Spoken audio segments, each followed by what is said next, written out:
Hello and welcome to Conversations with the Voice of Reason. I'm your host, Benjamin Boyce, and today's conversant is Jay Shapiro, who is the host of the Dilemma podcast and YouTube channel, and also a filmmaker in his own right. In this conversation, we speak about his personal and political interest in the conflict between Israel and Palestine, and we try to open up that conversation gently and with complexity and challenge the narrative that are fueling discourse currently and in the past and probably for the rest of my life. You can find Jay via the links below. If you enjoy this content, consider liking, subscribing, and donating via the links below. Without further ado, here is Jay Shapiro. What's your principal projects now? Are you still principally in documentarian work, or? Yeah, although it has shifted a bit to the audio space. So I produced and wrote this, I guess they're calling it an audio documentary. It's really kind of an audio book with Annika Harris, funnily enough, all about consciousness. So that's like theory of mind stuff and really fun. So that comes out in, I think, March, they're releasing it. So that was a pretty big writing project where it's like a scripted audio podcast hybrid documentary thing. This new weird space. It's fun. It's really good. Fun. So that comes out in March. And then I do have a documentary project going as well in the traditional film world that I won't give you the whole pitch, but it follows the story of the first ever blind soccer team from the United States. And they're making their debut at the LA Olympics in 2028 Paralympics in the LA. It's a great sport. If you don't know anything about blind soccer, it's really fucking cool. It's 5-on-5. Everyone's totally blind except the goalies. It's wild, really amazing. France just won this year's Paralympics. Crazy. Is there, does the ball make sound? The ball does make sound. Yeah, it has like rattles in it. It's really cool. Yeah, there's a few other audio cues. Yeah, there's a few audio cues. There's coaches on the sideline that have certain rules about kind of audio directions they could give to players, and it's pretty wild. It's a fast game. It's a very physical game. Like they're touching, like it's like lacrosse meets football meets soccer. But the United States has never had a team, so it's a cool story because they get an automatic bid as the host country in the Olympics and Paralympics. So they'll play against the best teams in the world. And like, it's sort of a flip of the usual script. The United States is the big underdog story because like they've never had a team. They really have no idea how to play, and they're taking on the world. It's a fun documentary. Yeah, it's a journey, but it's like 4 years of my life still. So long way to go. Oh, wow. Amazing. That's fun. Yeah. And what about your, I guess it's YouTube and a podcast, I guess personal work. Yeah. There's no money in that or anything for me. You know me. I've always done Dilemma and have this podcast as sort of a intellectual curiosity and just love of those conversations and those audiences. And as you've seen recently, I've stepped into a bit more of a let's talk about Israel-Palestine role.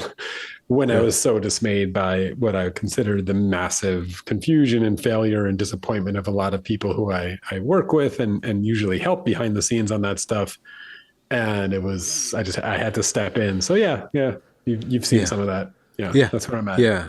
Well, so kind of an event happened on Twitter last couple of weeks that has brought into focus the Israel, modern day Israel, as a load-bearing aspect of at least the Americas' worldview and our position in the world, and a lot rests on it. And any sort of questioning or investigation even seems to rattle a lot of people who are otherwise classical liberals, open to debating free speech and all this stuff. And the controversy centers around a podcaster who's been doing work for many years, and I think he was just flying under the radar till Tucker Carlson brought him on. His name's Daryl Cooper. His podcast is called Martyr Made, and I've been going through his back catalog. It's just a lot of work. This guy's a total workhorse. He brings tons of research and principal documents. He's not necessarily a historian in the academic sense, but he's doing a lot of the work and just telling a lot of stories. And the stories that I am hearing from him are incredibly nuanced, and they show all of these actors as human beings, like with a lot of self-interest, a lot of mistakes going on. But because he's shining a light on, I don't know why, Churchill's involvement in World War II, the foundation of the Israeli state, it's making a lot of people that I otherwise respect and agree with start to behave in ways that are irrational and emotional. And I think it has to do with Israel. Yeah. And so I'm wondering if you could help me understand why that topic's so impossible.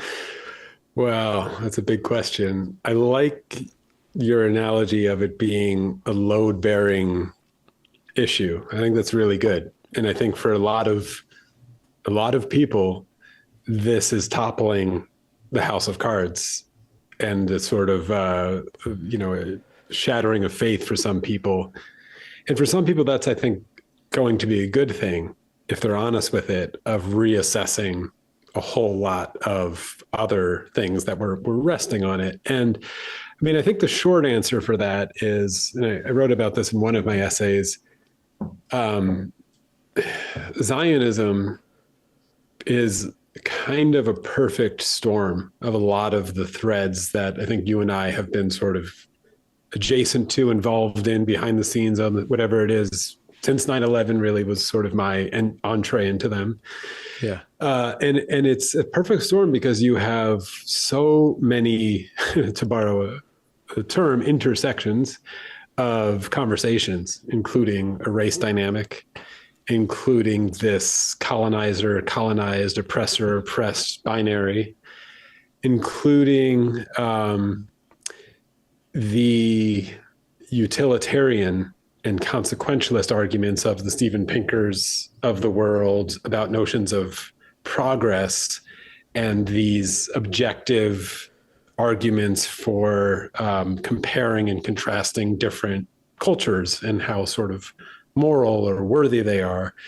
It's all colliding in Israel in a very, very violent, ugly way. And it's why the issue has become a stand-in for a lot of people with different frustrations. I mean, I wrote about this in in one of my essays that I ended with, people who carry signs that say like gays for Gaza or something like that. And they get made fun of, and like all these free speech warriors think they're so silly. And, I think it's the Douglas Murrays of the world call them like, I think Netanyahu stole this line saying, it's like holding a sign of chickens for KFC or something crazy like that. And they just fail to understand or address your question with any kind of honesty or nuance or psychological honesty of a solidarity and an identification with another, call it liberation struggle or struggle for freedom, with another class or group of people somewhere in the world who they think is involved in just this general liberation project. And yes, like we get the irony of that conversation and we could have it, and maybe this is a bit to your question. I don't know the work of the guy that you mentioned, but I think, and I hope, a lot of people who haven't looked closely at this issue ever before and never really got into the history, I hope are doing so a bit, and probably are being confronted and encountering a pretty undeniable story of injustice, at least something like injustice. And that's a loaded word that we could talk about, to something like the Palestinian cause. Now, what you do once you encounter that is a different conversation that we could have about philosophy and psychology, whether you dismiss it or you see people are confused or whatever. But that is, I think, confusing and upsetting and complicating a lot of minds. I'll start with that answer. I think there's a lot more to it that we can unpack. I'm just curious what you would pick up on. And know my upbringing, so there's also a lot of personal involvement in this stuff. Yeah. How does that complicate it for you? Because that is what I see that is quizzical about the classical liberal, and I'm using really chunky terms. Yeah. So anybody who's listening, and you yourself too, please forgive me and give me the benefit of the doubt, and then we can drill down into them. I don't want to be incorrect or inaccurate, but I'm being inherently inaccurate. So the classical liberal American who's very afraid of the far right, who sees white supremacy, a white ethno-narcissism or self-interest as a principal danger in the post-World War II world. If white people form solidarity around their whiteness, however they define that spells danger for liberalism, for post-racial conflict, which is one of the things we pride ourselves in implicitly in America. So they'll even though they are very critical, these centrists or these rationalists are very critical of the left. They're anti-woke, but they're very wary of the pushback or the pendulum swinging, especially around white racial narcissism or self-interest. But when it comes to Jewish ethno-nationalism, like that is complete. That's the exception. Like this anti-Semitism piece of the victim pie, scrambles the whole thing, and what that causes to happen is more and more white ethno-narcissism and more and more anti-Semitism, or more blaming of the Jews, because you're not even supposed to talk about that. So I bring that up, like, how do you navigate this with your ethnic descent, or the thread that runs through you, which I think it's natural for us to have a tribal snapping, trying to pretend that we're not going to have that or control it for some groups and give it to others. It seems like a fail in the long run. I mean, for me, and I wrote about this in the first essay the most deeply, and then again in the most recent one about Kamala's blue box is what I called it. For me, it's quite personal, and it took me a long time to grapple with it. But I've come to see my position of growing up the way I grew up, which was taking in sort of a tacit version of Zionism. It was just kind of there. It wasn't in my face. It wasn't overly religious. It was just kind of there as an opportunity. So to back it up even further, and this is kind of the way that I see it, and I would contend with it, is I've always said sort of post-Holocaust. You said World War II, fair enough. In Judaism, it's post-Holocaust. So post-Holocaust, American Judaism, at least secular style, in quotes, the way I grew up, really the religion is never again. That's like the holiest prayer, never again. And I always contended that I took it seriously. I took that as a very serious, very good, as it were, secular rallying point, because it's like, let's hope that that's as dark as humanity gets. And let's understand and study the hell out of it to know how it happened, why it happened, as honestly as we can, which is the tough part, to ensure that it never happens again. That's what I thought never againism meant. That's what I thought the ism meant. And I wanted to live that. And I asked a lot of questions about it. And of course, there's this kind of split where you could come to understand never again ism as universal, meaning never again anywhere to anyone, period.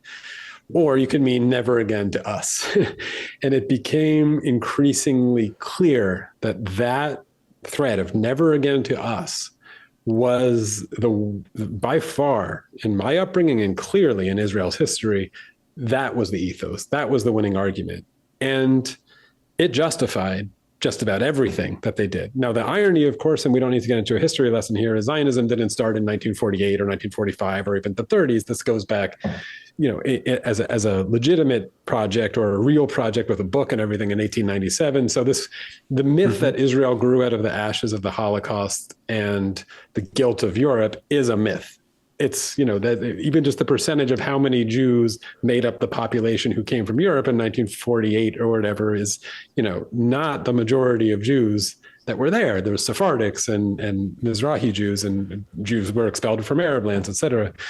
So even that is just kind of a myth. But for my upbringing, even just swallowing the myth, my starting point and ending point and point right now still is to take never-againism seriously. So I have an amount of personal resentment, to answer your question about how I navigate it, of a bit of a chip on my shoulder of like, I was the one taking this seriously.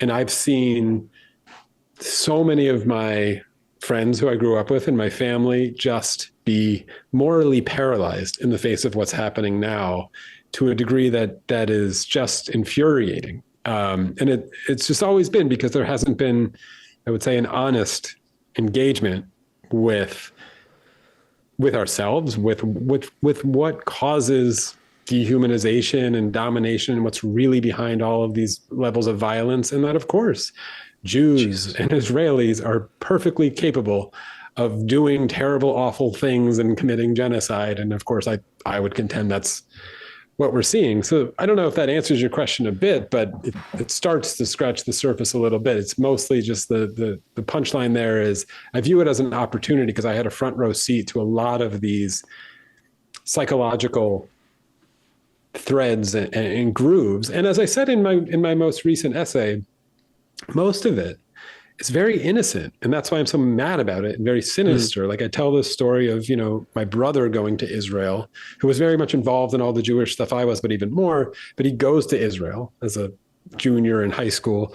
And I love my brother. He's a nice kid. He just wants to like follow the rules and he likes ceremony and he gets a lot out of his Judaism, which isn't religious for him. It's more of like a structure of friendship and youth groups and fun stuff to do with kids. And like, that's how probably a lot of people relate to their structures of religion and society or whatever. But he goes to Israel and he comes home, and I'm 3 years younger than him, and he brings me a present of an IDF t-shirt. And like, again, he wasn't trying to do this to like rub it in my face or make some sort of political statement or something. He literally was just buying a cool shirt, and he's like oblivious to like how, let's call it, problematic it is to get that shirt for anyone, including your younger brother. But like, he doesn't deserve that. He doesn't deserve any of that. And so much of my anger about all of this is the insidiousness of how these ideologies hijack very lovely, innocent things that people want to do with their families and with their kids and to connect to each other. It's a major problem. And so, as I think you saw in that essay, it's been a bit of my lifelong mission to help rip away Zionism from Judaism, not because I care that much about Judaism, but because my family does, my mom does, my brother does, and they don't deserve to have this bullshit woven through it. And it is bullshit. So we could talk about that and get into it, but that's a bit of my personal, I think, lens. It's so difficult. I mean, this task is impossible. It seems impossible. But I mean, before you can even have the conversation, you have to have the conversation about the conversation. And that's why I want to break through. We don't have to dwell there, but the amount of pushback the conversation gets. Well, can I address, actually, before you, because I realized I didn't really answer your question about the classical liberal thing. If you don't mind, just quickly, because I've been thinking about this a lot more recently. And by the way, I've been off Twitter for years now, and it's much better. So I don't know the level of noise you're hearing on it, but I could guess. And, I think there's an interesting way, I brought up that word utilitarianism. I'm not trying to like drop philosophy into this or whatever, but they're easy concepts to break down of sort of, because really my background in philosophy is consequentialism, utilitarianism is a branch of it, or what's called deontology. And just really quickly, generally that is consequentialist, that branch of moral philosophy contends that the sort of moral worth or morality of any event or action is dictated by the consequences of it. The universe that is results by making it versus not making it, or vice versa, whatever. Whereas deontology is more of a rules-based system where it's like it's right or wrong no matter what. It doesn't matter the consequences. The usual example is you're hiding Jews under the floorboard during the Holocaust. Nazis knock on your door, ask you, are you hiding any Jews? Well, lying is wrong. So the deontologist might say, you can't lie to them. You have to tell the truth. Whereas the consequentialist says, that's ridiculous. The consequences of telling the lie, assuming it's believed, lead to a better universe, whatever. That's the general thing. But I think an interesting way to think about this, and I'm not either of them. I'll make a case for virtue ethics, which is a different conversation. But I think when people look around at the world, this is an interesting way to think about the classical liberals, or people calling themselves that, whatever they think that means. It's definitely not what I am, and it's definitely not left. I think the split between left and liberal is finally becoming clear to people, I think, and we could talk about that. But something like inequality, just general inequality in the world, income inequality, opportunity, whatever you call it, I think some people, and probably people that you and I are thinking of, they talk about inequality sometimes, or maybe they used to before, but as sort of as a consequentialist framework, meaning they worry about inequality because if it gets so bad and so big, it'll like rip the system. There'll be a revolt and they'll tear it all down. So they're worried about the consequences of inequality. Whereas I think someone, maybe myself, a leftist, as it were, or maybe just a deontologist or a different kind of ethic, can view inequality as an immoral situation in and of itself, period, regardless of the consequences. That inequality is a moral problem in and of itself, period. And I think starting there is an interesting distinction. It might be a psychological distinction, but I think it's an interesting distinction for thinking about things like Israel and Palestine, or why Africa is still so damn poor, and the inequality of history. Because you'll get the arguments from the Steven Pinkers or other sort of utilitarians that tell you, hey, the graphs are moving in the right direction. The system is kind of working, even if there's inequality or whatever. And there's an argument to be made about that, and we could talk about that. But for some people, the inequality itself is a moral emergency, period. And we could sort of go from there. But I think it's a way to respond to some of these supposed classical liberals, which I don't even know if they know what they mean anymore. But maybe you could tell me what they mean. Well, what happens when you begin where you just pointed to, that inequality? And is that the same as unfairness? Can we swap those back and forth? I mean, in a way, I think that would be an emotion of it. Yeah. Yeah, that's like an emotional response to an objective thing. Yeah. Okay. So inequality as a moral issue or emergency, as you say, that is, I mean, the first thing that I think of is life's not fair, quote unquote. So how do you work on a moral project and still maintain the fact that unfairness will continually reassert itself? Oh, but why isn't life fair? I mean, you have to start with you started with an axiom of just saying life's not fair. I'm not sure what you mean, but why not? And what do we really mean by fairness? Of course, yeah. I mean, I have a lot more to say about it, but I'm curious. No, it's just so were you saying that the Leftist Project is kind of started, or the leftist worldview is founded on this moral imperative to correct fairness or unfairness? I don't know. I don't know if it's found. I think that might be fair. I mean, if we sort of lump anarchists, Marxists, communists as sort of the left, they're quite horrified by systems that seem to build into their ethos exploitation, right? Which might be another manifestation of something like unfairness. So I think certainly an emphasis on fairness, and that's not fair. If I could throw one more nugget at you again, why, and maybe it's why, because I know your path a little bit from the Evergreen days, and mine a little bit from another side of the same like web of conversations that was happening. The woke critique, I think, is has always been something that I've been really, really interested in. I don't know if you kept an eye on me when I was more active on Twitter and that stuff, but I was always, I was critical of the woke, but never, I think, in a dismissive way. It's been sort of my mission. I don't know if it's yours as well, but it's my mission to help people think about their own positions more deeply, not to convince them that they're wrong. It's when the emotions are really heightened. And I think with some success, I'm doing that. I know I have a ton of listeners who came to me after I interviewed Ian Pape. He's just a really well-known historian of Israel and critical of Israel's founding. And I knew I was going to get a lot of listeners who aren't going to like have their minds changed by Ian Pape. They're coming because they probably agree with him and they want to hear how he assesses the situation. And I view that as an opportunity to be like, okay, I also agree with him.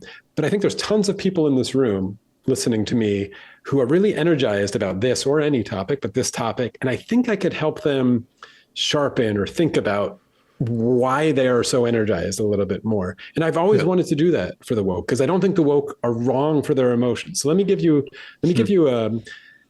a little thought experiment from the philosophy world that I think is really important here and is never adequately, it's impossible to address adequately by the woke or the anti-woke. So it's called Unjust Riches.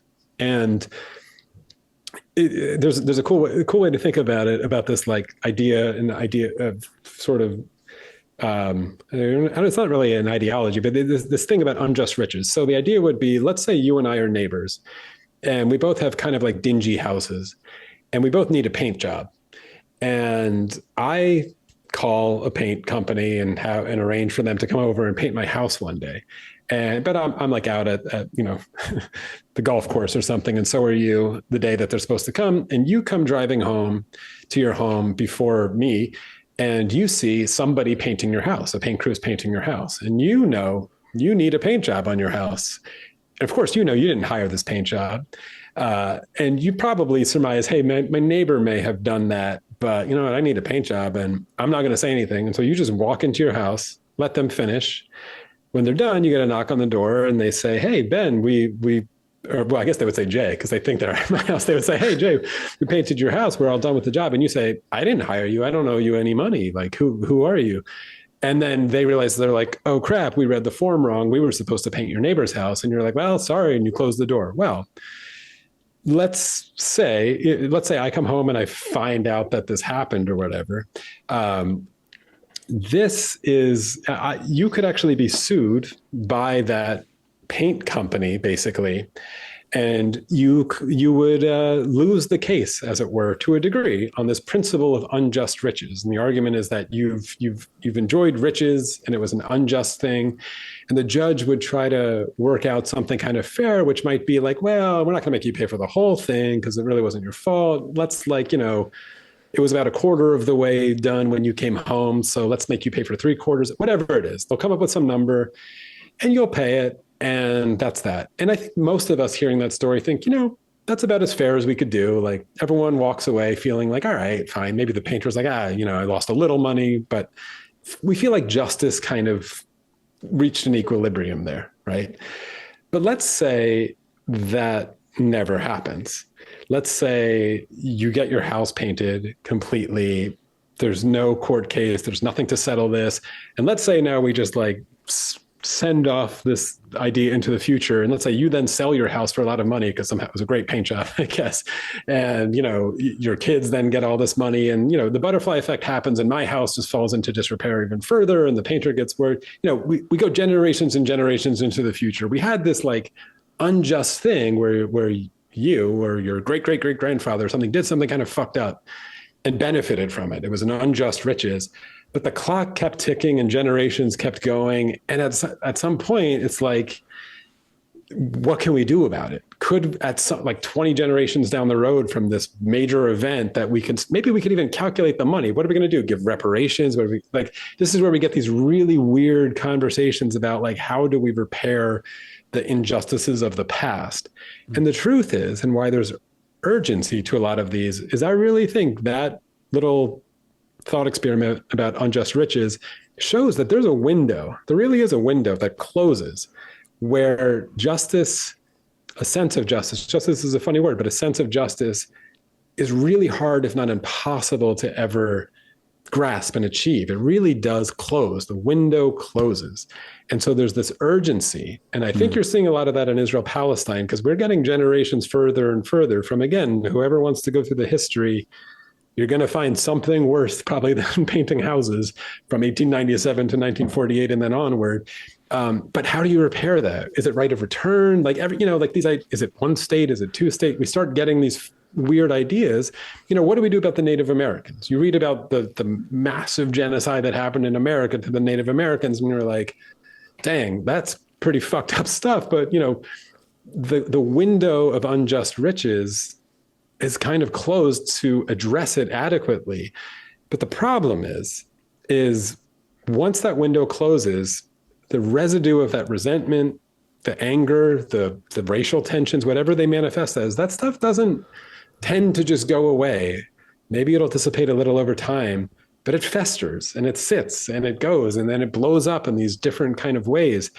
And I think that what I just said is something that, of course, these very haphazard, messy, you saw it at Evergreen and everywhere else, like ways that what we've come to call the woke get very energized about these historical unjustness. And sometimes they're wrong. Sometimes they do bad research, but a lot of times they're not that wrong. They're like, you look in history and you're like, pretty fucked up.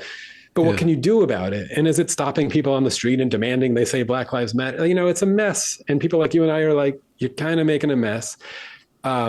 And I don't know exactly what to do about that problem of unjust riches either, but neither do the classical liberals. And you can't just say, oh, well, the system's kind of working and, things will work out. Just be happy with what you have. Like that's the patronizing kind of classical libertarian response to it is also inadequate to the emotional kind of, like. Well, what would be that response? Just move forward? Bygones be bygones? Forgive and forget? I don't know the response. I became really interested in how we memorialize these kinds of things, right? Like, so as a great example, I bet this has happened. You still live in Portland? You're still in the Northwest? Yeah, I'm Northwest, yeah. Northwest. Okay, Northwest enough. I bet it's happening a lot there. Before most public events, are they starting to give sort of these? Yeah, so you're already nodding. Like there's like a minute to acknowledge that we're on stolen land. Yeah. And the tribe that used to live here or whatever. I think those things are lovely, fine, whatever. They don't seem to piss anyone off, but they're also like, centuries too late. There's no cost to them. There's no risk to them. It's a nice gesture, but you could call it empty. You could call it not empty, whatever it is. It's not actually, it's fine. It may be the best you could do centuries later. But now bring that to Israel-Palestine. Imagine right now, like in Jerusalem or something, holding an event and being like acknowledging that this is the home from someone who was expelled in the Nakba in 1948. And we're just going to take a moment of no, like that person still lives right there and can watch it on, you know what I mean? Like memorialization and acknowledgement to a degree like that is an easy thing to do centuries later when I think the unjust riches window has really, really closed. But what do you do in the moment? And to be honest, I don't have the best answer for you. We have some models where it has worked to a certain degree. I think we underestimate the capacity of humans to forgive even really, really awful situations. There's incredible stories, even from Rwanda, of people whose families were like slaughtered by someone else, and these truth and reconciliation kind of trials. And they weren't trials, they were like meetings basically about trying to forgive these things in the moment, right? To your question about what to do about historical injustices, way, way harder. But I think we're so afraid of apologizing. We're so afraid of admitting things. Would Israel be able to act? We're so far down the line of the violence in both directions that where do you hit pause and be like, you know what? Like we have to stop this, or it's going to be like the Native Americans, that we're going to kill all the Palestinians and then centuries later give little speeches about this horrible thing that our ancestors did, I don't know if anyone wants that outcome. But we just I don't know. We have to have a lot of courage. I don't know how else to answer that question for you. You have to have courage in the moment. It's courage to notice when the windows are still open and address them courageously and walk towards them courageously. And the Palestine-Israel one is open, but it's so violent. It's so brutal. Yeah, there you go. There's so much. It just seems like so much rides on it. And so I'm not Jewish, I'm American, but I know that America supports the Israel Project. And, it sure does, and there's a lot of very, very powerful Jews came to America, made very well for themselves, and by hard work and by networking and making good decisions with their lives. They built up a lot of capital and political power, and it seems like they control a lot. You're not supposed to say they control the media, or else you'll get kicked off media.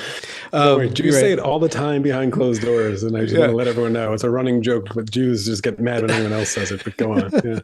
So it's like, why am I one culpable for this? Because my money, my power, or like my country is facilitating this project, and then I can't criticize the project either.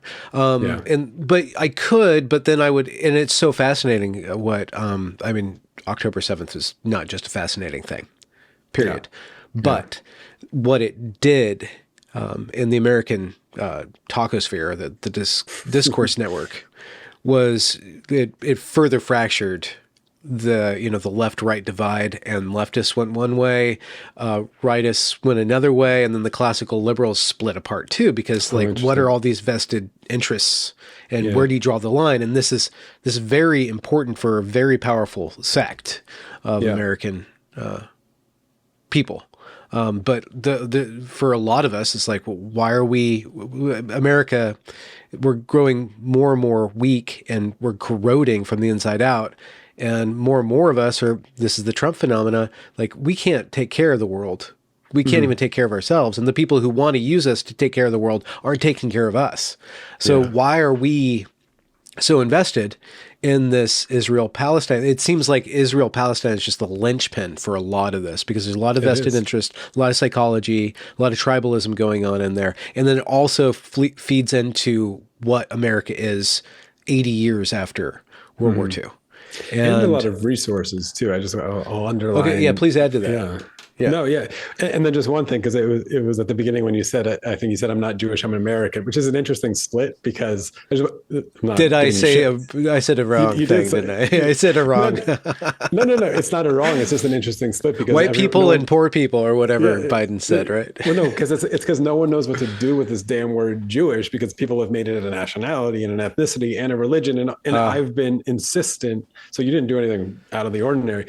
I've just been insistent that Judaism be a religion, let it be a religion like all the others. I think there's some really interesting, I've always recommended for any of your listeners who are interested in more of like the theological side, there's tons of anti-Zionist rabbis. You've probably seen them making their ways on. So, and they're really interesting. It's a guy named Yaakov Shapiro, no relation to me, who I recommend listening to if you want sort of the case that Zionism is very anti-Jewish in this very theological way. And he's not alone. There's tons of them. And honestly, is probably 100% right. I don't really care about the theology and get into it that much. But when you look at the ancient history of Judaism, the 4,000, 5,000 year ago history of Judaism, that kind of Judaism was literally all about shunning idol worship. And even when the Second Temple was established, there was a huge split then of tons of Jews being like, wait a minute, isn't this exactly what we're not supposed to be doing? Worshiping a place and a temple. And anyway, interesting split, goes back 2,000 years. But I just wanted to point out. It really, no matter what you do with Jewish history, it is so indicative of human psychology and the eternal struggle that we have, and all the pitfalls that we continually Yeah. And they're kind of all the same. I mean, Christianity then, with Jesus as a revolt of it. And everyone points out the only time he ever got angry was the money changers at the temple. I don't know if modern Christianity would, what the Roman Catholics did, it would have anything to do with Jesus. Anyway, they all cycle on each other. And so anyway, but I think just let Judaism be a religion. I just think it would help everyone else. But to your, I mean, the only thing I was going to add on about this linchpin about America's relationship with Israel is, yes, of course. I mean, there's so much writing on it. Like you said, there's so much writing on it because that Joe Biden let the cat out of the bag, really. I mean, I think he's ideological about it. He's an old Cold Warrior. And in so many ways, Israel was a Cold War front. We tend to dismiss it as, or not think of it as one. I mean, all of Africa was a Cold War chess game, and so was Israel. But we shouldn't underestimate. So when Joe Biden said, if Israel didn't exist, we would have to invent it for our interests, whatever he said, for the sake of our interest in the region or whatever.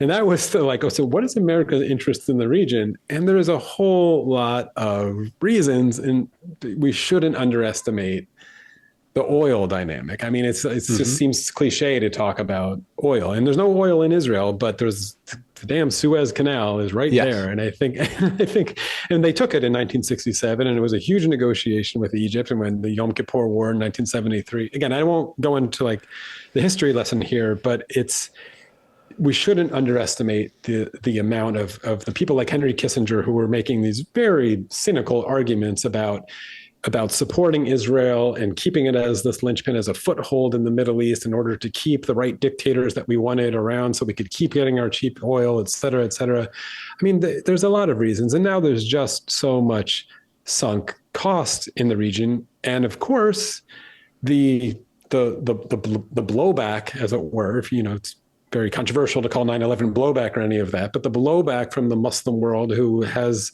been enraged by this issue since 1948 and again before 1948 is very real. And yes, Iran is a player in the game, and Israel keeps telling America we're really fighting your war.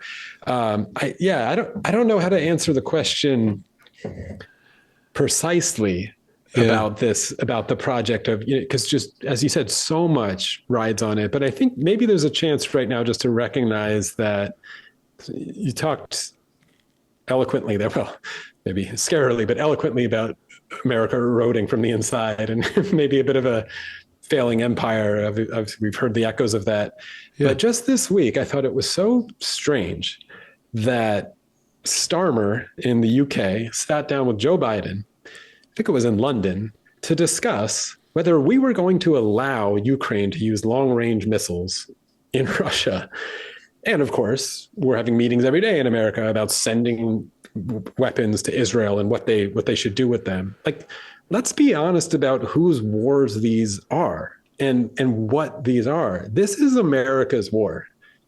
They're both America's war. Like, that's that's a crazy thing. Like, what the hell is the American president and the UK prime minister doing, deciding whether Ukraine can use long-range missiles? I mean, it's crazy. We're fighting that war. And I think someone like Jeffrey Sachs has been talking about this really well lately. And I don't know if you've seen his finally coming out of the woodwork and saying the US neocons have wanted perpetual war. And I mean, he was there on the front lines. But yeah, I mean, Israel at this point, yes, the money's involved, and yes, the Zionists are quite strong. And you mentioned Jewish Zionists. Of course, Christian Zionism might even be a bigger phenomenon. I mean, it's a huge voting bloc. It's a huge influential bloc. And I don't really know what else to say about it other than what you've said, that just so much rides on it. And it could all come tumbling down very quickly. I'm curious. I want to ask you a question because you sort of alluded to it there. I've been very interested in this, in the Trump phenomenon, which, like you said, there seems to be this ethos of like, we can't keep policing the whole world. We need to pull back from all of these wars and NATO and everything else. but they do seem to be quite supportive of the Israel thing. Or maybe it's just that they hate Palestinians or they just hate Muslims, or, I'm not sure why that hasn't come home totally with them to be like, well, yeah, so maybe you should stop sending money to Israel, which is the biggest foreign aid that America sends. Yeah. Well, again, this is where the reality of Jewish political power is just apparent. And the amount of organizational power, legal power, and institutional power that people who are Jewish or identify as Jewish have is tremendous. And so you don't want to mess with that. Like the purse strings and power, it's just a real politic, I think. And so it would be a shot in the foot of any viable U.S. candidate to piss that voting block off, because they have tremendous leverage. And it sounds conspiratorial, but it becomes more conspiratorial when you're told you just can't ask the questions, you can't talk about it. And then the racial animus is always there. The threat of racial animus is always there. So Israel is our ally, and that's just what we have to accept in order for this to happen. But it would be, there's somebody, I'm not qualified to completely exhume all the different dynamics, but you can feel them, Well, just the thing to add to it also is I mentioned oil briefly, but also, America's only export is weapons at this point. And so perpetual war in a lot of places is good business for America. Yeah. And I don't think we should underestimate, you could just I won't do it live here. Go ahead, if anyone has ChatGPT, just ask ChatGPT how many congressmen and people with political influence are personally invested in the arms industry in America. And it's just like, we have come to just accept this of like, oh, that's the way it is. Like the defense secretary, and of course, Nancy Pelosi, everyone knows about her investments. And, they're all just invested in all the arms industry. And then they get to vote on the military spending and basically perpetuate these foreign wars to continue. Like there just seems to be, you could call that corruption as it were, but it's just so built in at this point that it's just like,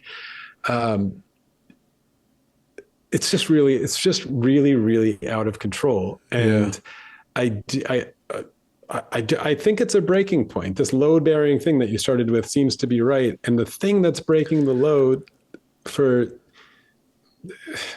certain minds is the horror of it, is the I can't keep seeing bombs drop on kids' heads. You cannot tell me that this is some sort of necessary condition in order to uphold some world order that, by the way, isn't making me so happy anyway, because what the fuck? I'm miserable, I'm lonely, I don't have a job. Or even if you do, it's it's just not worth it. For some people, it's that's not worth it, no matter what you tell me. I can't live with that.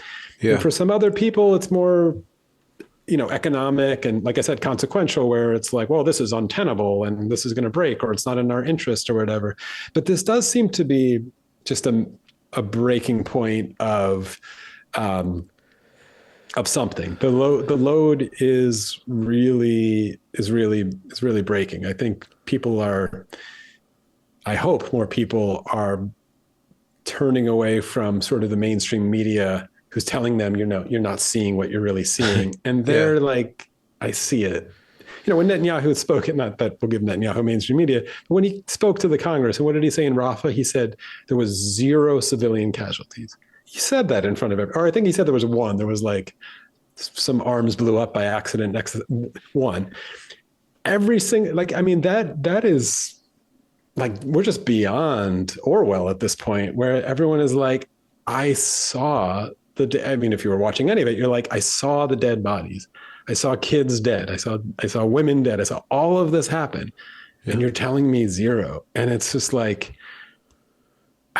don't know. I hope something is breaking in people's minds at this point. I don't know. We can go back to the ethical, philosophical aspect of this and the breakdown of a universalism, an American universalism. What we saw in, let's say, Ukraine, the social media response to the war in Ukraine, from the American point of view, is we took Russia, the conflict between Russia and Ukraine, or Russia and NATO, however you want to, but people started to put the Ukraine flag in their bio, and they treated it like a sport. Yeah. And there's this telescopic empathy, this effective altruism or whatever that projects our virtue across the world onto these conflicts. And because I think that we've been taught, and it's kind of a evolution or, mutation or whatever of Christianity, that we care about the world. We care the world is our brother. Like, everybody in the world is our brother. But in reality, we end up taking sides, and we, from the distance, we pick a good guy and a bad guy, or we're told that this is the good guy and this is the bad guy. And then it's reinforced more and more by the contentiousness that's built into the discourse, where, like, we just make enemies of each other, and we have a bunch of different tools that we can use to other each other while we're doing this thing. And the question then becomes, is it a net good for Americans to care about Ethiopia, or about Palestine, or about Israel, or about Ukraine? Like, is that actually something that we need to review? Like, built into our morality along with the world police is that we're the righteous nation. And maybe we don't have the moral facility and the economic, or just the raw power facility to do that, but it's still baked into our moral framework. And so when the Israel-Palestine conflict becomes evident to us, there's a question before we take a side. Like, is it even right for us to take a side? And right. But if we don't take a side, then the blood's on our hands, because we do have, like, the Martin Luther King Jr. injustice anywhere is a threat to justice everywhere. Right. Yeah. But what we do, like, there's this telescopic anthropy, or not philanthropy, where, and this is something that Charles Dickens was critiquing, is these wealthy liberals, they were called something else in his day, cared so much about India while there were starving children next door to them, right? And so, like, this retraction of our empathy towards home, it sounds like a right-wing fascist kind of direction to kind of contract that. But it's also, isn't that kind of more humane to kind of think in terms of human size, of, like, our neighbor next to us rather than across? These are really interesting moral quandaries. I'm wondering what you think about that, right? Yeah, no, there's a lot there.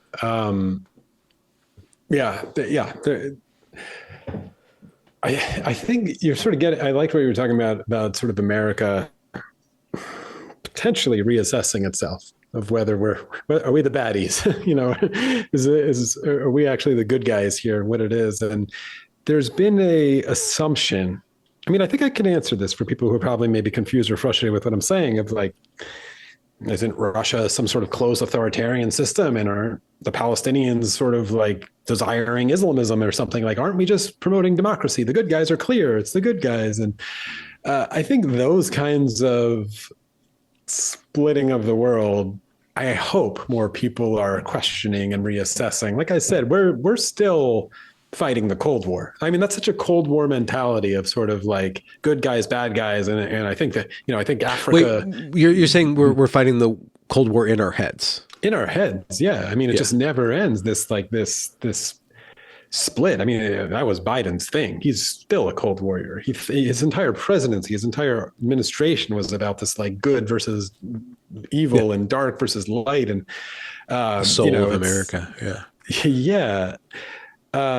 And I think more people are a little more skeptical of this, like, well, no, we have the right system. It's democracy, and it's capitalism, and everything else is just sort of totally backwards and theocratic or something. I think some people, I hope, are questioning that a little bit. I mean, you brought up the people in your own backyard who need help. I mean, the homelessness on American streets is very real and very in your face. And I think that's something that is, I think it's the result ultimately of the same, shopping out of our charity. This depersonalization, this handing of our charity over to the bureaucracy. We'll pay our taxes and that'll take care of. Well, ironically, and I don't know if you would identify, you sound a lot like Karl Marx. And I feel like a lot of people shit on Karl Marx and they haven't read him and they should. Not that he got everything right, but, he got so slandered in the West and in this whole project of what, of course, and he was, what the Soviets did was not what he was preaching. But here's like an interesting example. This is a bit of a preview because I'm considering what to do with my next essay and this little audience I have. And I'm talking to Vijay Prashad. I don't know if you know him. He's a really smart guy and a leftist and author for a very long time. And he's been very involved in different, what he would call sort of anti-neo-colonial projects. And I'm going to complete the story. This seems like a good place to talk about it. So when I said, and if you watched my most recent one, I tell the story of my upbringing and all these like Jewish things I did, I was involved in Jewish youth groups and going to summer camps and this, that, or whatever, always questioning Israel, always getting in fights with my mom about it. And then finally, when I was 16, refusing to go to Israel, they had set money for me to go aside. That happens to a lot of Jewish kids in a lot of suburbs. All my friends were going on different trips. They all have different names, like Young Judea, and there's Birthright, of course, which paid for by Sheldon Alderson. But I said, "Can I use the money to go somewhere else?" And they said yes. It was amazing. They let me. They were like, "Sure, you could always go later, whatever. Like, you don't want to go." Maybe they were worried I was going to cause some trouble. I don't know. But for whatever reason, I didn't. They said yes, and my mom, she was a guidance counselor and she knew a few like different summer programs from her work at high school, and she brought some home and she did some research and she found this great organization. They still run. They're called the Experiment in International Living. They do like youth group or youth trips. It's like 10 high school students from around the country with like a counselor, and they do trips like when you go do like a homestay and community service and stuff in one country, and they have trips all over the world. And so I looked at the catalog and I was like, this is cool. I really didn't know anything about the world. I didn't care where I was going to go. I was just happy not to be going to Israel. And I think pretty much randomly picked Thailand or Ghana. That's it. I probably couldn't even know where Ghana was on the map before I picked it. And my mom was like, which one do you want to go to? I was like, I really don't care, either one. And my dad wanted to drive me to the airport to see me off. And the Ghana trip flew from JFK and the Thailand trip flew from Los Angeles. And I lived very close to JFK. So Ghana it was. So I went to Ghana for a summer, homestay, community service, some education, a little fun. It was like 6 weeks. And it was life-changing. I'd still credit it with being the thing that made me a filmmaker. It was 1999. It was pre-cell phone Africa. So things have really changed. But I had never encountered that level of history. All that stuff I mentioned before about the unjust riches was like in your face, right? Like, slavery. I'd probably seen Roots as a kid growing up, and I never encountered that level of sort of poverty.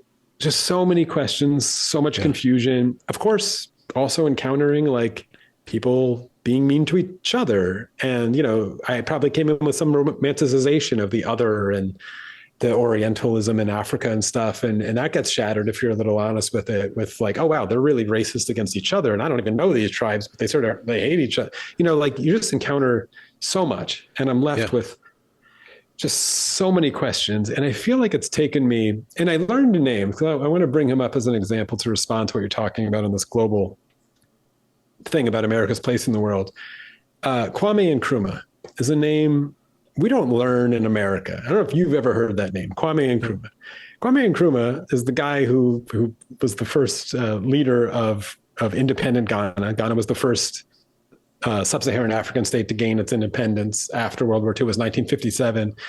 And Kwame Nkrumah, then it was his mission, his personal mission to help liberate Africa. And he was very involved in sort of the Pan-African movement to liberate Togo from colonialism, and Benin and Cote d'Ivoire. And he was doing this in this big way. And he had read Marx, and he was very interested in socialism. And he wrote a book in the 60s after he had successfully helped push back the colonialist empires in Congo and all kinds of other places. And he was also very well educated. He was educated in America and in London, so he had really good English as well. And he wrote a book called Neocolonialism, which is worth a read for anyone here. He absolutely was the first to give the name and nail this idea of, okay, colonialism is ending, meaning this formal relationship with European powers and whatever.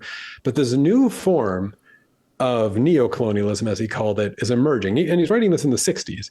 And the mechanisms of that neocolonialism that he's writing about are things like the IMF and the World Bank and loans and foreign debt and dependency to European powers, and basically being forced, as it were, to sell your goods on a market in their currency. You know, we go to Iraq to basically demand, you better sell your damn oil to us or we're going to kill you. It's like, that's so. And Kwame, within 1 year of writing that, there was a coup in Ghana and he lost power. And that coup, and it's totally documented now, years and years later, of course, the CIA is directly involved with assisting in that coup. Of course, that's not the only coup America helped arrange. You know, and it's not, this isn't to say it's a massive conspiracy, of course. And Kwame did some authoritarianish things to trying to keep this project together and nationalize some of their utilities and things like that. But he was making a case of Africa was going to need to sort of band together and unite in a sort of block. They wanted, they called it, you know, non-alignment with the Cold War. Like, we're not with the Soviets and we're not with America. We need to make our own block to help resist this thing. We have resources here. He had this great line where he would say, Africa is not poor. Africans are poor, right? Like Congo, natural resources wise, should be the richest place on earth. And it's one of the poorest. And he saw this coming of like, we have everything we need here, but we have to work together. And he was worried about it splintering. And yes, there was a police and military sort of insurrection, as it were, within his own sort of world that was aided and assisted and paid for as well by the CIA. And he was in China, actually, on a business meeting to try to develop business when he learned of the coup. And there's this tragic picture of him just sort of with his head in his hands, knowing that the project was sort of lost. And he gave a bunch of speeches. I would encourage people to go back and look at Kwame Nkrumah as one example of this attempt to, you know, we talk a big game in America ever since Woodrow Wilson of self-determination.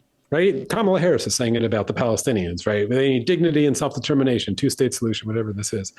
Well, how self-determined is a country like Ghana or Congo or whatever? And he was worried. He wanted self-determination. He's like, Africa needs to determine itself with our own systems. They had their own version of African socialism. It was a different kind of thing. It wasn't what the Soviets were going to do. They had all these cool African sort of traditions of farming in different ways. They tried some stuff. They experimented with stuff, but they didn't get to even experiment long enough to see any of the fruits of that project before America was like, no. And of course, America could say, oh, well, we're worried that they're going to, I don't know, align with the Soviets, and then it's the Cold War, and we're going to just this Red Scare thing. But the questions, the big questions of sort of why the world is the way it is, and how much the West and America as sort of the spearhead really helped shape the world that we're in, are important questions to really ask and consider on all of these fronts. Is how much do we really believe in this idea of self-determination? Or is it, we're just going to, it's only the self-determination if you do the kind of determination that allows us to trade our stuff with you and get good, cheap prices and keep you sort of subservient and in debt to us. And that, you know, it's not a conspiracy. It doesn't have to even be a conspiracy. These are just the incentives of what you're sort of saying is sort of like self-interest for America. But self-interest, of course, is controlling your neighbor.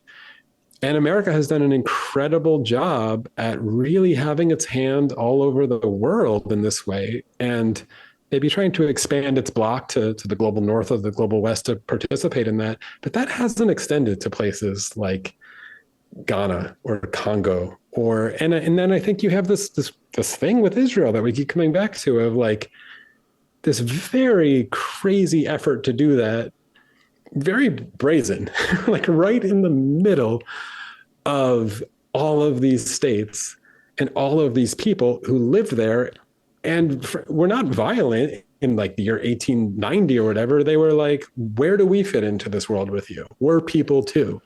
Yeah. And they really get pushed aside and pushed out. And so, and now you do have a problem. So I can hear the pushback already. I do this all the time of, well, we let the Palestinians self-determine and then they elected Hamas. Look what happened, right?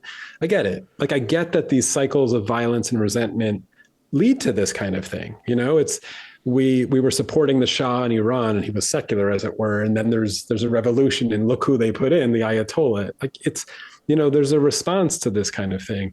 I just don't think post-World War II, this era that we're still living in, we all talked a big game about self-determination, but then we built a UN that had a Security Council that was, America could veto everything, 5 countries could veto everything. And it's not really an egalitarian global project where everybody could go air their grievances and seek justice. It's really not. It really hasn't played out that way. And I think, to end this on a terribly depressing note, I think more people are kind of realizing that World War I and World War II just have different numbers, but it's the same war with a break in between. The same factors, the same thing. It was really the same big event of kind of the violent shift from an imperial world or a colonial world to what we have now.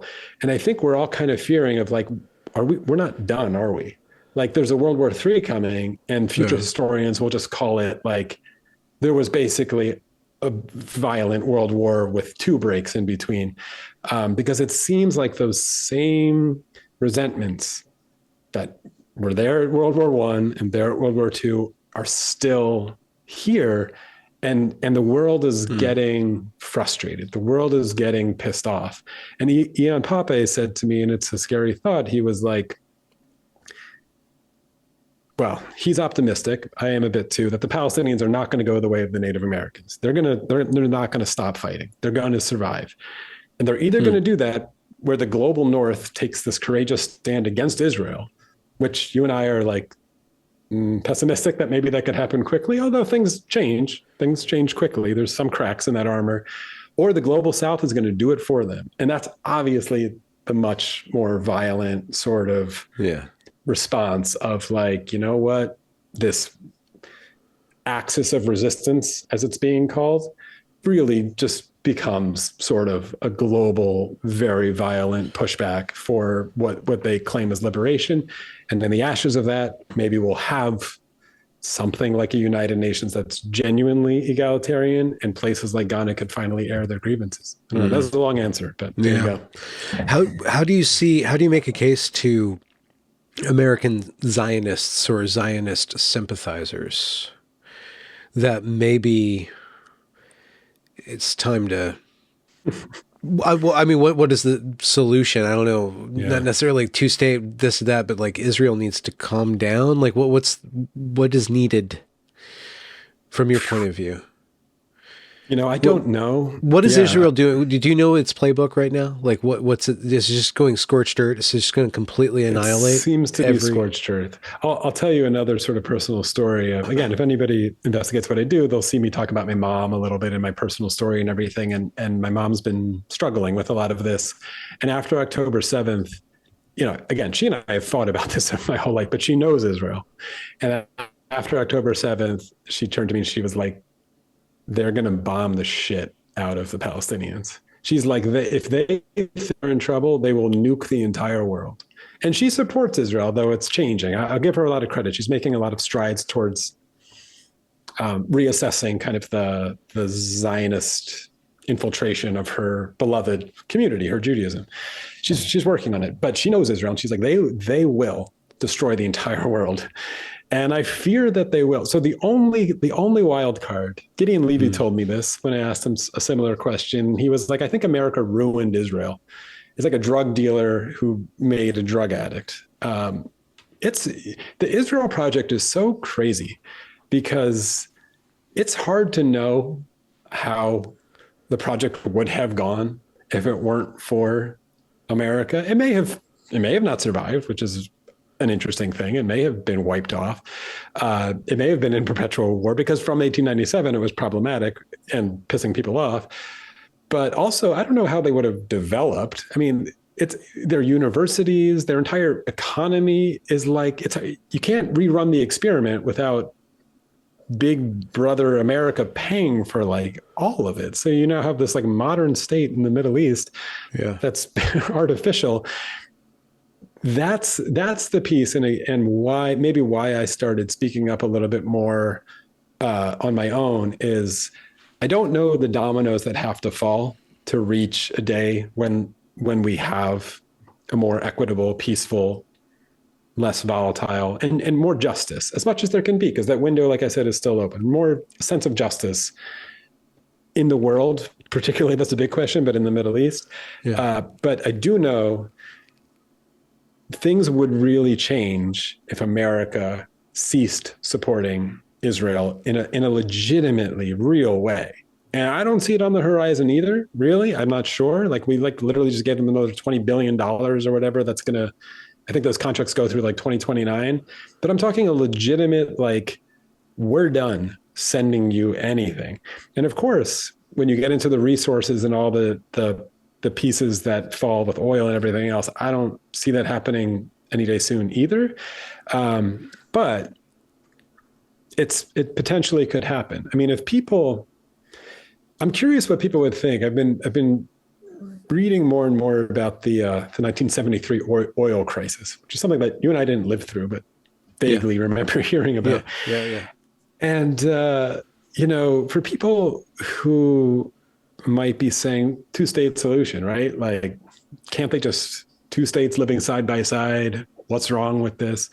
I'll set aside even the potential injustice of that because, maybe it could work. There's some thinkers who think that could work. I don't see it quite as a just solution that would be tenable, but 1967 borders is basically what they're talking about. If Israel just went back to the 1967 borders, which is get out of the West Bank entirely, give back East Jerusalem and Gaza especially, of course, and maybe the Golan Heights, and call it a two-state solution and call it a day. Again, it's very weird. I don't know how you have a state with the West Bank here and Gaza here, like build a road or a tunnel, like whatever they think they're going to do.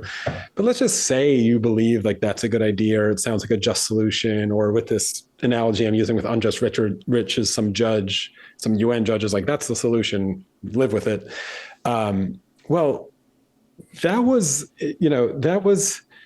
in 1960, well, I'm talking pre-1967 borders, because in 1967 was the Six-Day War or whatever, and Israel controlled the entire Sinai Peninsula and had taken the West Bank and Golan Heights. And for 7 damn years, Egypt was like, what the fuck? Get out of the Sinai Peninsula, and begging for negotiations, and nobody would give them to them. The UN wouldn't give them to them. The US, nobody would give them. And Egypt is like, this is insane, until the Yom Kippur War in 1973, where Egypt and Syria attack on Yom Kippur and catch them by surprise and start pushing them back. And then America floods Israel with an emergency delivery of tons of weapons and money and gear. And Israel starts pushing back, and it's very bloody and it's very violent, and both sides are losing a lot of people. But then they enter negotiations. And that's when this famous Egypt-Israel peace deal was reached, which Israel gave back Egypt, the peninsula, but America negotiated this whole thing. And so without America giving weapons and helping Israel survive and push back in that war, they may have been really crushed. I mean, Egypt had a big army and Syria had a big army, but America tips the scales and helps them win that war. Again, it's America's war. So when they hit the negotiating table, America had a lot of leverage in it, because they're like, if you don't cut a deal now, we'll just keep giving Israel weapons and they'll just keep killing Egyptians and whatever. Like, we'll just let that go on as long as you want. So they cut, and then basically we had to tell Israel, like, chill out. You'll give them back the Sinai Peninsula and the Suez Canal will be totally under their control and everything. And we'll make sure that they recognize you. And so they formally recognized Israel's right to exist. And basically we'll take care of Egypt and keep them sort of in the system, which is basically what happened. But again, but then in 1973, I forgot the piece of that story when they attacked Israel, they shut down the Suez Canal, right? They said like, we're done. And all of the OPEC countries got together and said, you know what, we have some power here. We're going to do an embargo of oil we're not going to sell it to America. And they all agreed to reduce their oil output by 5%, I think. And overnight, the price of oil quadrupled for the whole world. And this was a major problem. And we could talk about how all the African countries suffered, even though they had nothing to do with it.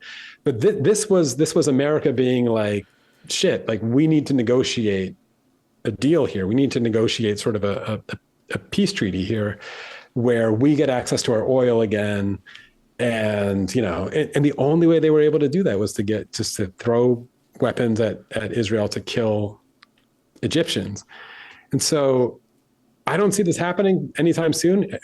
America has way too much at stake here, mostly with the oil. But if American Zionists if America basically just lost the battle to the Zionists and said, we're going to stop supporting Israel unconditionally or whatever it is, we're going to demand a legitimate peace treaty, whatever it is, and we're not going to send them another fucking missile until they do it, maybe things would change. I don't know.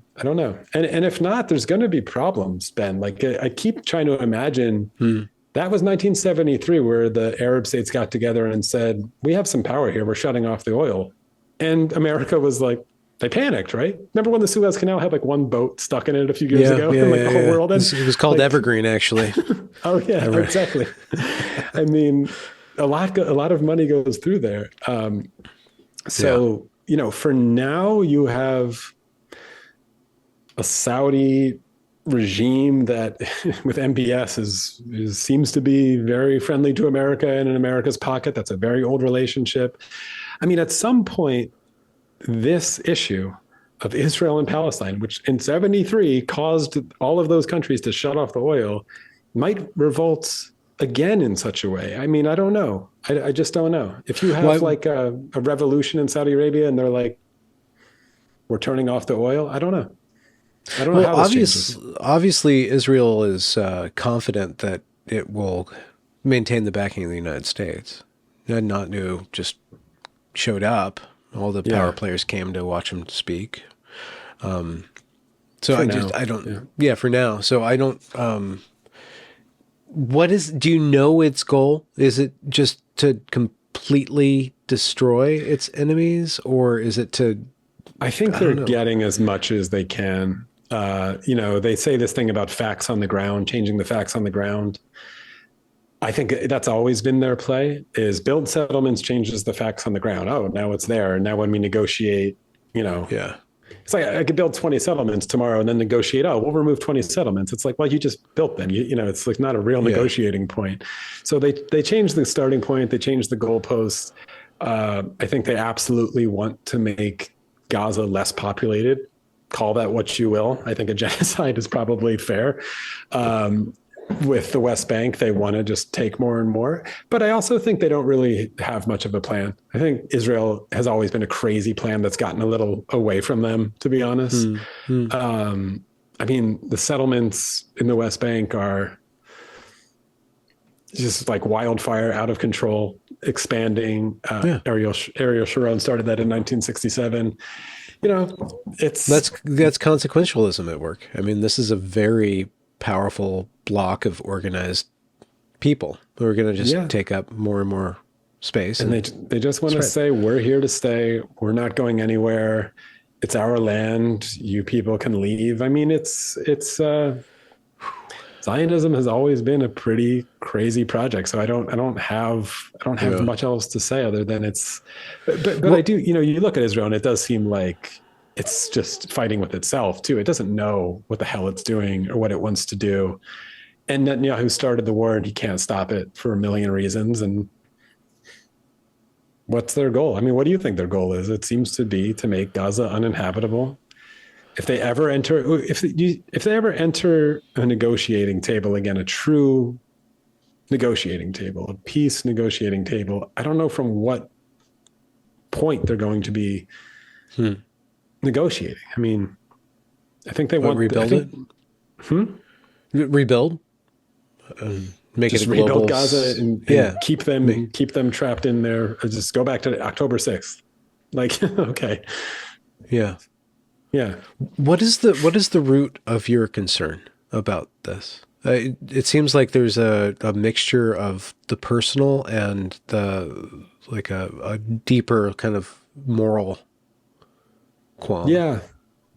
That's a good question. I mean, there's definitely the personal and there's the moral of just I'll go back to my never againism of like, I took it seriously and I still take it seriously. And it just bothers me on that moral level. Yeah, it's been just a shattering of faith of, like I said, of Aaron Bushnell, the military guy who lit himself on fire. When he said that, like, hey, if you ever wanted to know, before he did it, he said, whatever, if you ever wanted to know how you would act during the Holocaust or during a genocide, like, this is it. And I think it's been hard to witness, I think, the apathy in the face of what's happening now and living through it.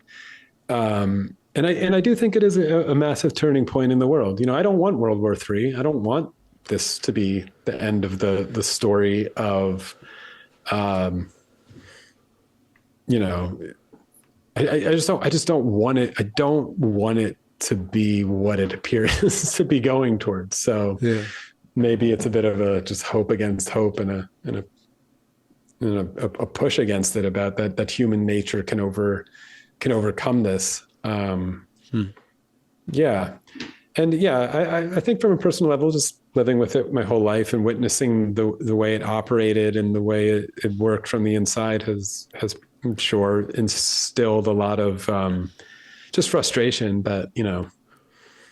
When did you realize that Judaism and Israel are two different projects, or Zionism and Judaism are two different things? Or what upset you about Israel in the context of faith? I remember this kind of like dual world growing up of going to the synagogue and seeing the Israeli flag and whatever. I found that stuff boring, but doing Jewish stuff and having fun at summer camp and all that stuff. And as I got older, this is probably a random reference, but I remember watching TV in my basement and I was really obsessed with late night televangelist shows of Christians and stuff. And that's where I would hear the most talk, frankly, about Israel and Jerusalem and the second coming. And I was like, what are these people? Why are they interested in this project?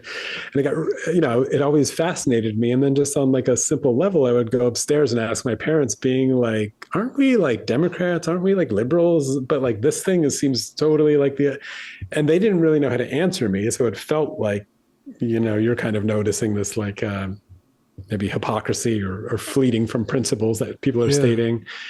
And I remember then also, maybe it was during the first or second Intifada times of seeing on MTV News, I'm sure it was MTV News, because not a lot of other places were covering it. They would show some clips, and I didn't know a lot of what was going on, but they would show, you know, kids, teenagers throwing rocks and then getting shot.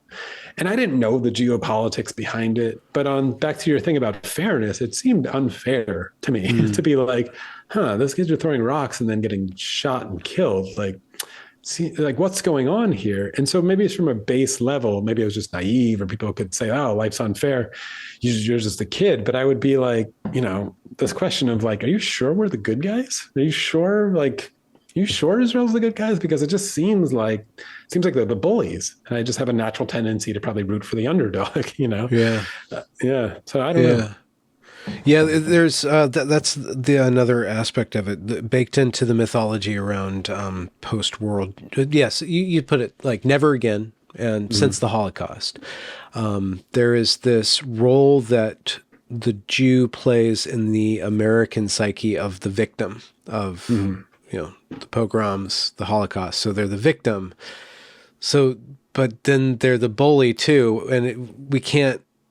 It's just so the narrative can't contain both of those things at the same time. So the narrative breaks. It can't comprehend that. And I don't think that's whenever it gets shaky, is because you swap the villain for the victim. And it doesn't have to be so good guy, bad guy. Like that's part of our problem with telling these stories. It's, every event people want to fit into this Marvel team movie sport. I mean, even like with these assassination attempts, everyone's like, wait, who tried to shoot him? And then it's like, if it doesn't fit perfectly, of like, if like this shooter on the golf course for Trump or whatever happened to be some like, purple hair woke kid from, Oregon or something, it would have been like, oh, I know this story, good guy, bad guy. I knew this, but everyone's always like, I don't know how to tell that story. You sort of shrug and move on. But like when it fits, and everyone just is attracted to these binary stories. And I think Israel paralyzes a lot of people's thinking in that way. And and I don't want to underplay the history, of course, of genuine European anti-Semitism. There's been a lot of great thinkers who are like, that's a European problem, which is so tragic that the Palestinians are the ones who end up getting screwed by the entire thing. But of course, the massacres and the history of, which we could talk about all the reasons for, but anti-Semitism as a real phenomenon and deadly phenomenon for Jews is still, to just steelman it, is still the best secular argument for what they call Zionism of, we need a safe place because it's just not safe over here. So, which ironically is what's used to quash criticism. Like, you're an anti-Semite. And it's the people who are against like this DEI anti-racism stuff, like that thing, that little shiv comes out. It's so, you're like, wait, do we have consistent principles, or are we just on a practical level? Israel is probably the least safe for Jews on planet Earth, given the way that Zionism has operated since 1897. So let's also just say like bad idea if that's your goal anyway, or bad execution. Let's put it that way. In one of your videos recently, you speak about the documentarian angle on how these stories can be told. I mean, I guess to kind of wrap up, what is the role of narrative in helping us bridge these ideological blind spots and these impossible conversations? It's a great question. I mean, I think it harkens back to what I was saying about memorialization. And you could view films, narratives especially, but documentaries as a way of sort of monuments, museums, if they're done well. I think we just have a ton of responsibility to tell stories with a lot of integrity and from a scale and from a lens that makes sense of whatever you choose it to be. There's a lot of ways to tell these stories. I've given kind of a lot from a lot of angles because I was trying to really broaden the scope. There's a really, really good one called Tantura. I don't know if you saw it. I think it was on Netflix. Excellent documentary, and actually takes on this topic of memorialization really interestingly and well at the end. This won't ruin any of it, but it's about a village called Tantura, which was an Arab village, which was erased, eliminated, likely massacred in 1948 during the Nakba, and the excavation of it and the story of it. And a lot of the threads that we've talked about will collide and surface in that film very well. And I thought the director did a fantastic job of sort of letting the psychological complexity of what to do about what I'm talking about, this problem of unjust riches, on the screen. Because like, for example, as just as a way to consider the plight of the Jew, I've begun talking more and more about Ashkenazi, that's European Jews, the European Jews who survived after the 40s, arriving in Israel. I talked to Gideon Levy, and his grandfather had this story, of arriving on a boat, basically with a bunch of other Jews, probably all their family, most of their family had been massacred. They're sent to this place called Israel. They're not Zionists. They didn't care about that project. They have nothing to do with that project. It wasn't popular. Most of them weren't Zionists, but they go because they have nowhere else to go. And they show up and they're told, hey, here's a home. here's peace.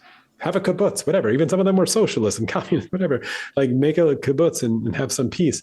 They don't know that, and then they did, right? They lived. They don't know what happened on that land just 5-10 years ago, or even less sometimes. Like they don't know about the massacres, or if they did, maybe they couldn't think of it, or they were just so traumatized, or they didn't want to know. Some of them, of course, may have been racist and did know and were like, oh, well, this is our land. But probably there's so many victims of Zionism, including the Jew who ends up there, who didn't ask for this, because again, Israel formally, of course, started in 1948, but the Zionist project did not start after the Holocaust. And the cycles of violence and resentment and massacres and broken promises, which again, the British have a lot to do with. We didn't do a history lesson, but those cycles were well underway by the time 1948 rolled around, or 1946, or post-Holocaust Jews showing up from Europe. I mean, the Arab Jews are a different story. And in some ways, those people were victims of the same problem, right? And so anyway, this film Tantura, I think, handles a lot of those elements really, really well. Mm-hmm. And it ends with this great shot. This is like, you're a filmmaker too, so like you plan these things and sometimes they work and sometimes they don't, but it worked, where it ended with this shot of 4 older Jews who kind of lived their whole life in this kibbutz, where Tantura used to be, all sitting sort of side by side and kind of being asked this general question, or grappling with this general question of like, well, what do we do? Like, this probably happened. What should we do? And it kind of like one by one, it just sort of worked out from left to right, that like the 4 kind of interesting psychological responses to what to do about a pretty brutal, unjust thing in the past, which may or may not be addressable in the present because they or their grandkids still live right next door and can see you. Like goes one by one, where the one guy is kind of like, well, that's just the way the world is. There's a new name on the door now and fuck them, like they're gone, like kind of like life's not fair. And then one person who says like, I just don't believe any of it. None of it happened. Just deny it. Right. And then another person who's just totally silent, who's like paralyzed, doesn't know what to do. And then one person at the end who's like, maybe we should build a memorial.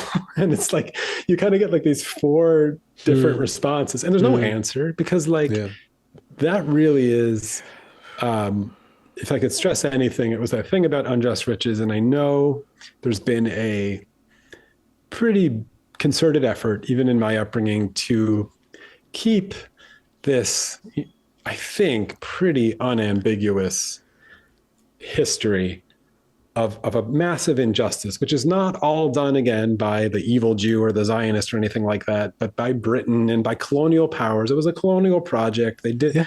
The colonizers in Europe didn't look too fondly or treat, the browns and the blacks of the world too well. This injustice that was done to the people in Palestine, the Palestinians, and what to do about it. And the window is closing and has been closing pretty rapidly since 1948 or 1917. And as it closes, it gets more violent. And as it closes, people get more desperate. And as it and Israel is trying to grab the top of that windowsill and shut it closed as quickly as they can, which is quite ugly, as you see. To lock it in. Okay. And just move beyond it. Yeah. And, for better or worse, I think it was not Edinburgh Ben Gavir, the Smotrich, I think a month ago or something, kind of let the cat out of the bag, where he was talking about how it might be moral to let 2 million people starve in Gaza. And he just said it. And he said, it might be moral to let 2 million people starve in Gaza, but the world won't let us do it. And he was lamenting it, which is disgusting and creepy and scary. But it was, I saw it and I was like, wow, they usually don't just come out and say that. Of course, he's one of the 2 like really right wing. Yeah. There's Ben Gavir and Smotrich. But maybe they're exhausted. They're exhausted fighting. Just end it. I mean, isn't that moral for? I don't know about morals, the wrong framework, but I mean, the humans are not gods. We run out of energy, and we just want to finish it. but you could finish it by dropping a nuke or killing them all, or which is of course something that they might want to do, or they could finish it by cutting a deal. But no, we have no delusions that they're going to cut a deal that won't lead to another October 7th, because the injustice will remain.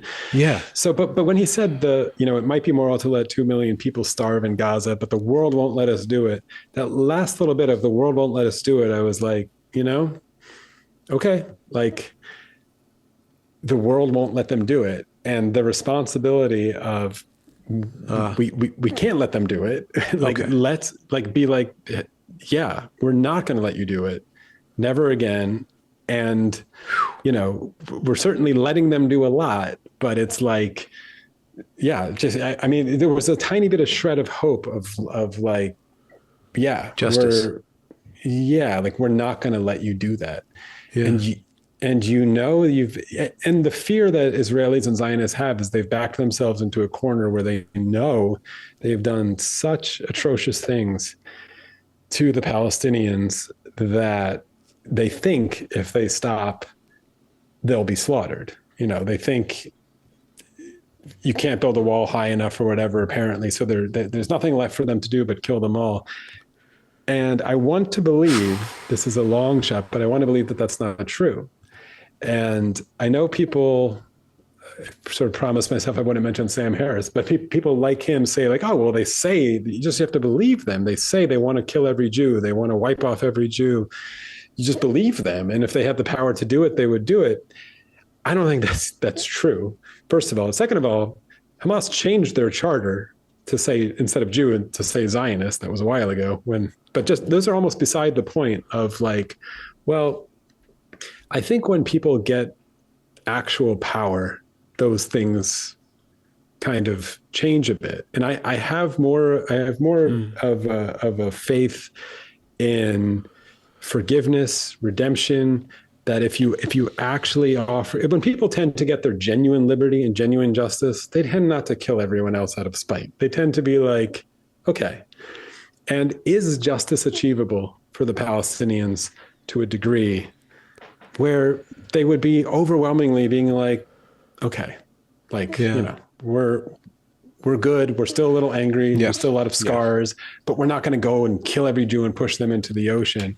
We have a long way to go to get there. It's going to take a massive truth and reconciliation project to get there. But that's the only path that I see.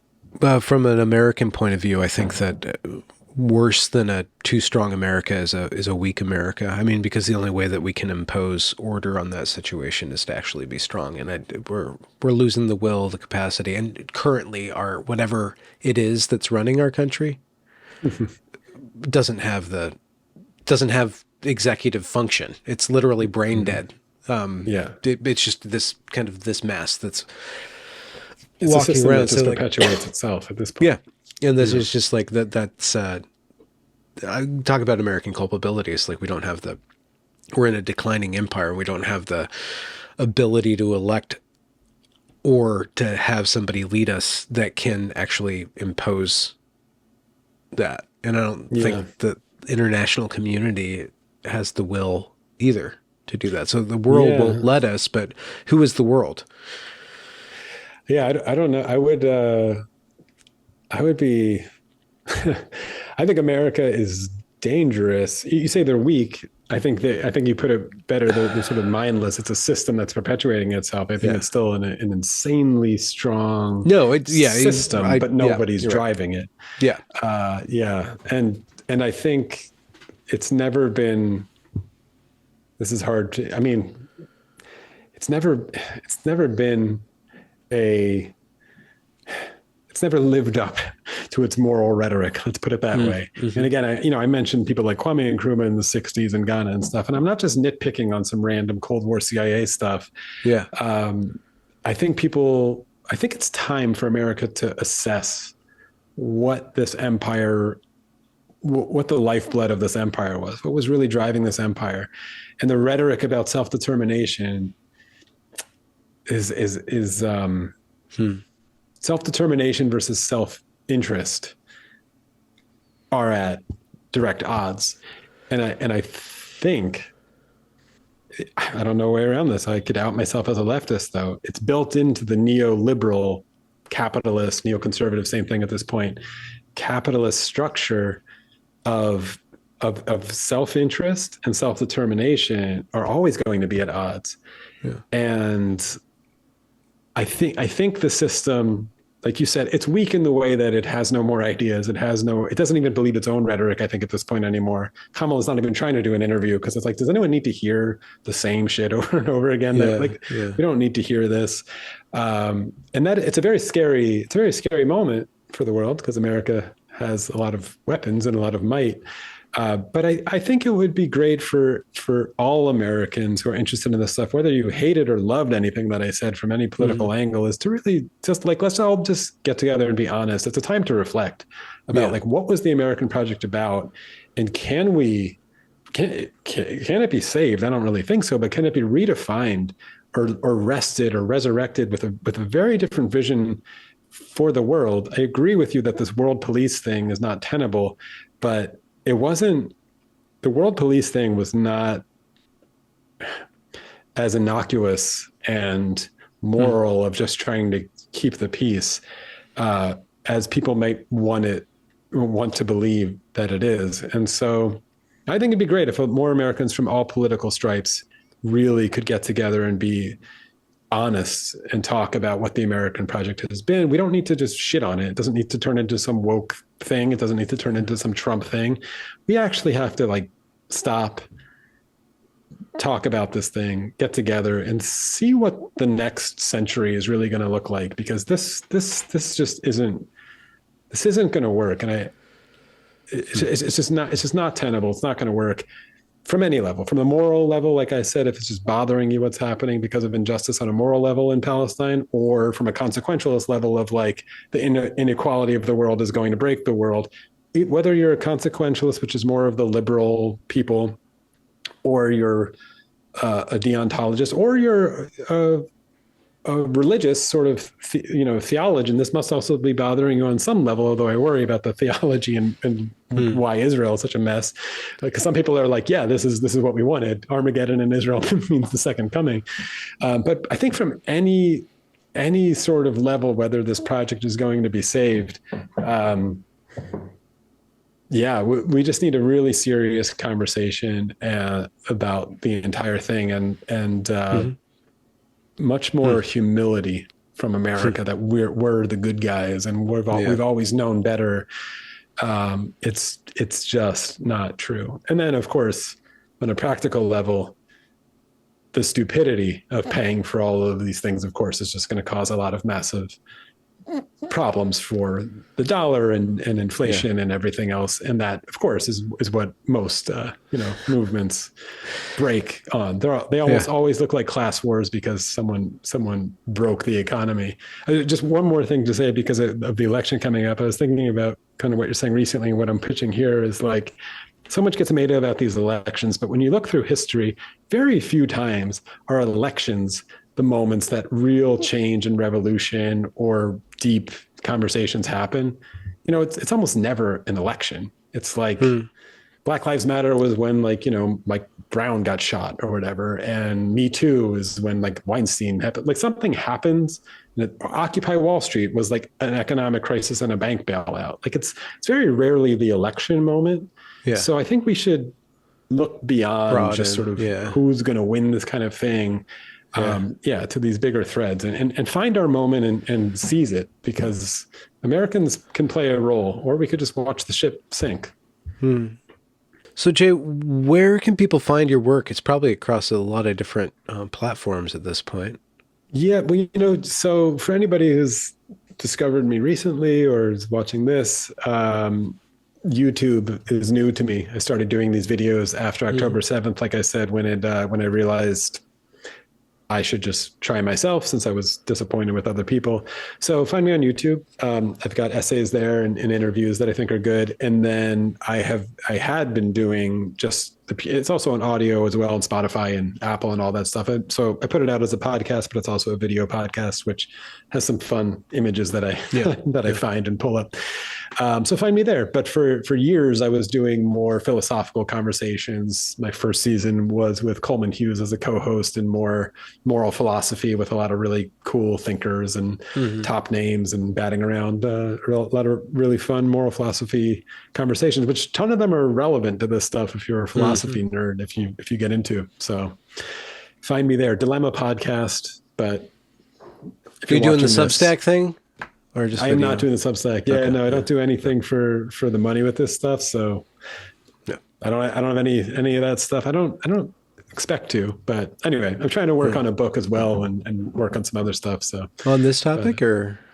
Yeah, a bit of a moral philosophy history book called Judging History, that some of the ideas we talked about, I've fleshed out. I'm working on fleshing out more in that book in a coherent argument about this big question of, are we better people than, the people who lived during slavery? And really that's the starting point of this question. And the idea of tearing down monuments kind of plays into it. And I'm really fascinated with the question of moral progress on an individual level and a global level. And so a lot of the questions and certainly the Israel-Palestine issue has highlighted a lot of those issues for me. I appreciate how seriously you're taking this, and thoroughly too. Thank you. So I'll link to all your work. I'm glad you're talking about it, and more people are. I know it's like an ugly subject, and there's some cost. You do get attacked, so yeah. I mean, for some reason, it's very salient, even though it's so complex. Like I can't tackle it myself, so it's really important to have you on and other people to talk about it, to kind of look at it, because it's like this piece of the American dialogue that warps. It's kind of like this toxic, not toxic, and I'm not saying it's poisonous in and of itself, but it does warp conversation, and it makes it impossible for and it gets really easy to manipulate discourse by using this or inserting it at the right place. Like it changes the conversation and then it destroys understanding. Well, keep an eye on my next two coming out that I'm trying to broaden the conversation to put it in the context of a bit more of a philosophical but historical global political conversation. Like I mentioned, Kwame Nkrumah, a few things like that. I'm going to talk more about that and this idea of this oppressor-oppressed narrative that has become a problem, but is also not entirely wrong in a post-World War II period. Because so I'm gonna be talking about that a bit more, and maybe helping you also, people like you who rightfully sort of had your finger on the pulse of like this woke thing and been questioning it and curious about it and surrounded by it and lived through it in many ways and seen all kinds of things fall out from it. I want to help it. I want to help it be less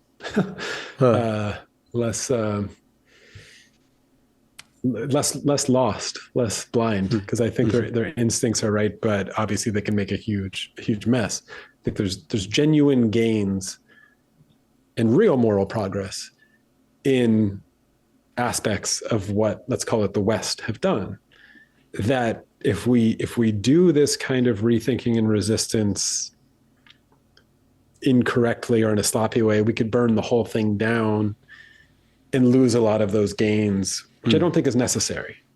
And so let's try to do better. I'll try to help. Do better. Yeah, do better.